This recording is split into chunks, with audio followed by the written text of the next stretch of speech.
राजाराम कारखान्याची 41वी सभा पार पडली। महाडिक विरुद्ध सतेज पाटील वाद हा पुन्हा एकदा पेटलाय। विरोधकांचे आरोप अमल महाडिकांनी फेटाळून लावले, तर सभा सुरू होण्यापूर्वी विरोधी गटातील सभासदांनी जोरदार घोषणाबाजी देखील केली।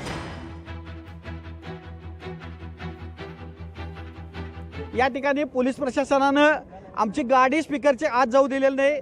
आपण सर्व पत्रकार बंधू गेली 10 वर्ष साक्षीला आहात।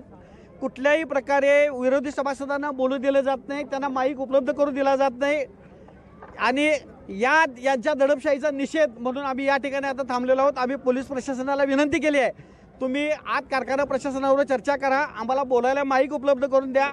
आमच्या सभासद हिताचे जे प्रश्न आहेत त्या सभासद हिताच्या प्रश्नांची ती उत्तरं देऊ देत, आमची काही हरकत असणार नाही। पण याने अशा पद्धतीने जर दडपशाही केली तर याच ठिकाणी आम्ही समांतर सभा घेऊन आम्ही सत्ताधाऱ्यांचा निषेध करणार आहे।